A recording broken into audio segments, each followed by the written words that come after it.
Olá, você está no canal de leituras da Thelma. O livro de hoje chama-se Jane Eyre, de Charlotte Brontë. Narração: Thelma Schinkerman. Continuação do capítulo 21. Fora Bessie quem me acompanhara, havia 9 anos, quando descera a alameda que subia agora, numa madrugada de janeiro, gelada e sombria. Abandonara aqueles tetos, revoltada e cheia de amargura, supondo-me um ente diferente dos outros, quase uma pestífera, ansiosa por chegar a Lowood, que considerava como um porto de abrigo, mais distante, absolutamente desconhecido. Hoje, os mesmos tetos pouco hospitaleiros iam acolher-me. O meu futuro era ainda incerto e a tristeza continuava a ser o meu quinhão. Em compensação, tinha mais confiança em mim, na minha capacidade para vencer e deixar de temer a opressão alheia.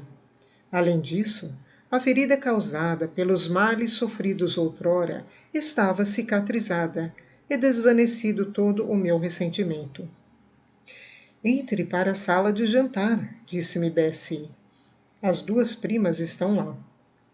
Entrei. Estava tudo tal como no dia em que, pela primeira vez, eu vira Mr. Brocklehurst. O mesmo tapete diante do fogão, os mesmos livros nas prateleiras. Tudo, enfim. Os objetos inanimados não tinham sofrido modificação. Só os seres vivos se tinham modificado a ponto de se tornarem quase irreconhecíveis. Na sala estavam duas mulheres, uma quase tão alta como Miss Ingram, muito magra, descorada e com aspecto severo. A sua atitude tinha qualquer coisa de ascético, impressão que a extrema simplicidade do vestido preto, dos cabelos penteados para trás e do crucifixo pendurado de um colar de condas pretas, enfeites mais próprios de uma religiosa, mais acentuavam. Devia ser a Elisa, embora não encontrasse naquele rosto magro e sem cor o mais pequeno traço da criança de outrora. A outra era a Georgiana. Não a Georgiana que eu tinha presente na memória, a garota esbelta, que nos dava a impressão de uma fada. Esta era uma moça em pleno desabrochar, gorducha, feições de boneca, olhos azuis, exprimindo afetada meiguice, cabelos loiros em anéis. O vestido era preto como o da irmã, mas tão sedoso, de corte tão perfeito, que a tornava tão elegante quanto a outra nos parecia austera. Ambas tinham herdado um traço da mãe, um só. A mais velha, magra, macilenta, herdara o olhar maternal, as pupilas amareladas, sem expressão, de uma fixidez de cristal.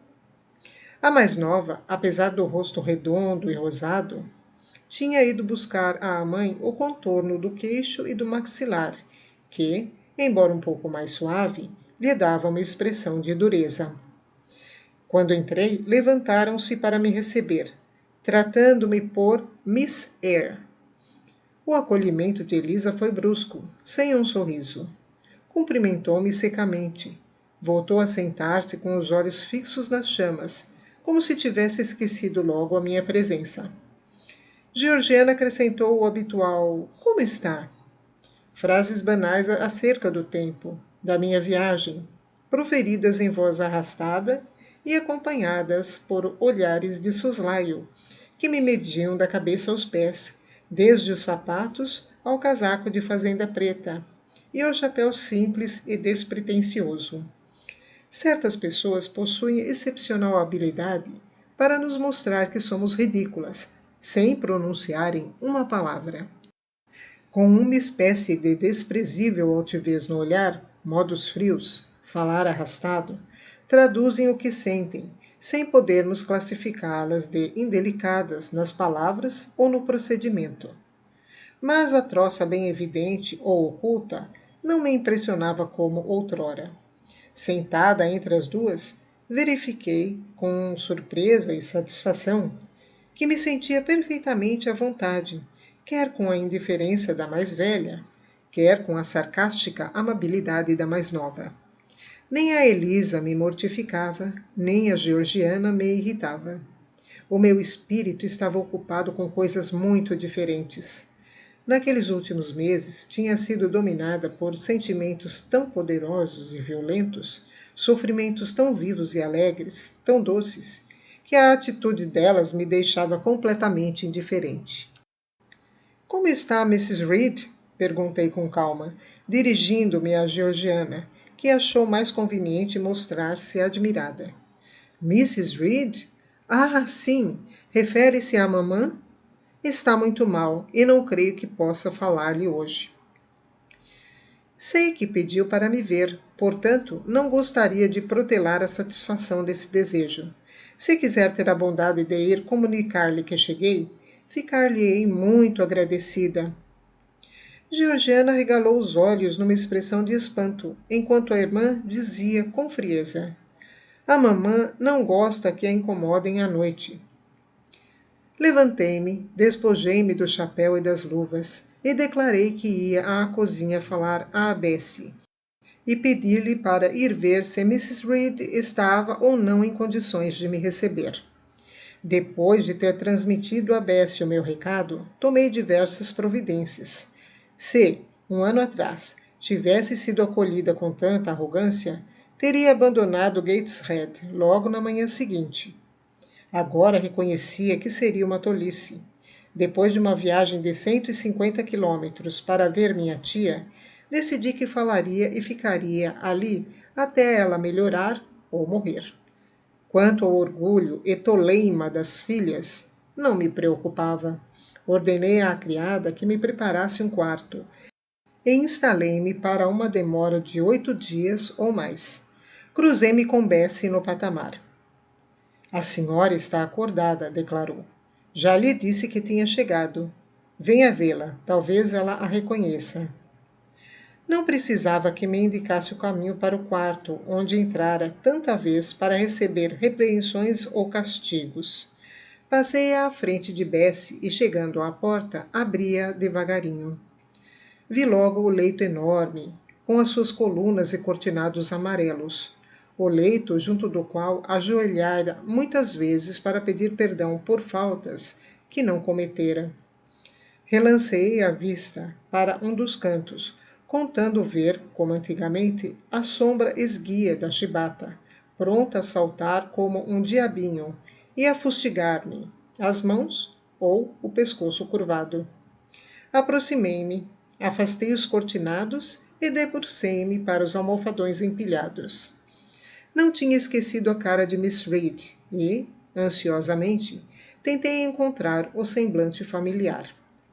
É uma felicidade o tempo acalmar os desejos de vingança e os ressentimentos, transformar o ódio e o rancor que me animavam numa espécie de compaixão, no desejo de esquecer e de perdoar, na ânsia de reconciliação, porque o rosto meu conhecido ali estava, mais severo, mais implacável do que nunca, com os olhos frios, de expressão dura, que coisa alguma conseguia suavizar, as sobrancelhas ligeiramente contraídas, imperiosas e despóticas. Apesar de tudo, curvei-me e aflorei-o com os lábios. É a Jane Eyre? Sou eu sim, tia. Então, está melhor? Tinha jurado que nunca mais lhe chamaria de tia, mas não considerava pecado quebrar e esquecer esse juramento numa altura daquelas. Peguei-lhe na mão que descansava sobre a roupa, e se ela tivesse apertado a minha, garanto que me consideraria feliz. Pelo contrário, retirou-a, voltou a cara e limitou-se a dizer que estava muito calor.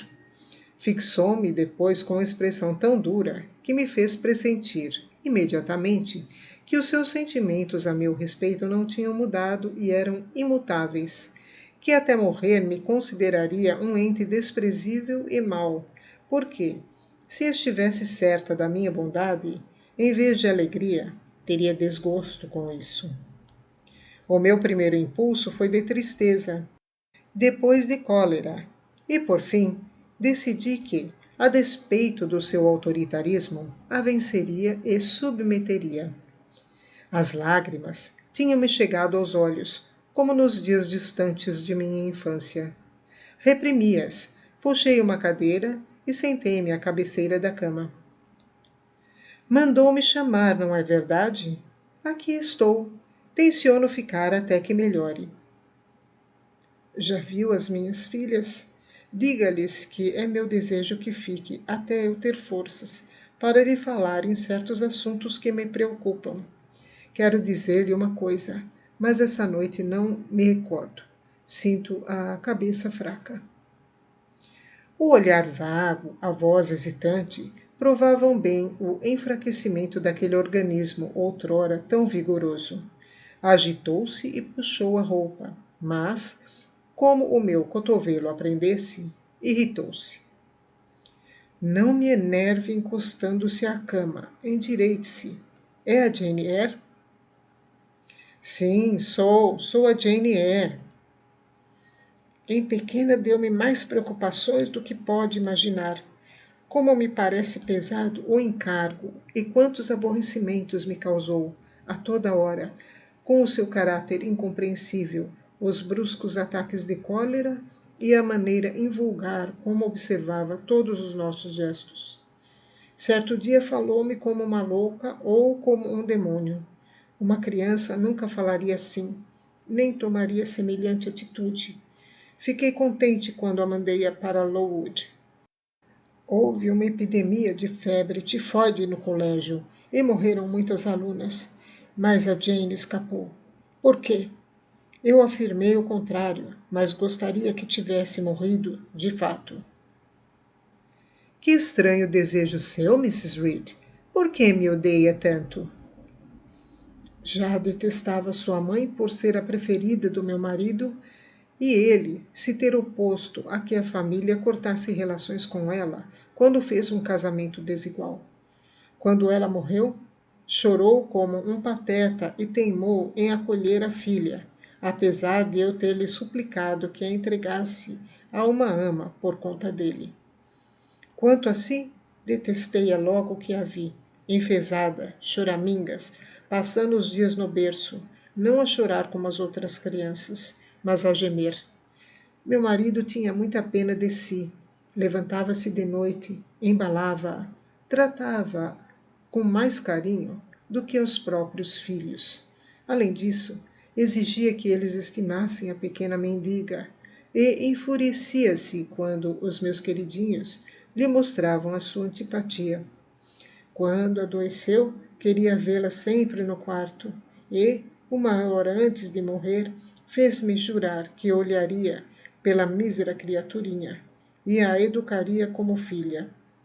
Preferia educar um miserável saído do workhouse, mas meu marido era um sentimental. Felizmente, o meu John não se parece com ele. É um verdadeiro Gibson. Como eu gostava que deixasse de me atormentar com pedidos de dinheiro que não posso satisfazer. Estamos quase pobres. Despedi a maior parte dos criados e fechei metade da casa. Ou talvez a alugue. 2/3 do meu rendimento foram gastos a pagar-lhe as dívidas e estão hipotecados. O John joga como um doido e caiu nas mãos de um bando de patifes que o exploram. Desceu muito. Tem um olhar medonho e, quando o vejo, coro de vergonha. Agitava-se numa excitação crescente. Será melhor deixá-la agora, disse para Bessie, que se conservava do outro lado da cama. É preferível, sim. As noites são sempre terríveis. De manhã está mais sossegada. Fiquem! Gritou minha tia, quando me viu levantar. Ele ameaça-me com o suicídio se não lhe der dinheiro. Vejo-o em sonhos com o rosto violáceo e tremendo golpe no pescoço. Que hei de fazer? Como arranjar dinheiro? Bessie, conforme pôde, deu-lhe um calmante. Daí a momentos, minha tia adormeceu e nós pudemos sair do quarto. Decorreram 10 dias sem que me fosse possível falar-lhe. Quando não dormia, delirava e o médico proibiu todas as visitas. As filhas, de princípio, Tratavam-me com a maior frieza, mas eu organizei a minha vida de forma que não me aborrecesse e, como tinha levado os apetrechos de desenho, não precisei de outra distração. Sentada no vão da janela, desenhava flores, paisagens, aquilo que a fantasia me sugeria.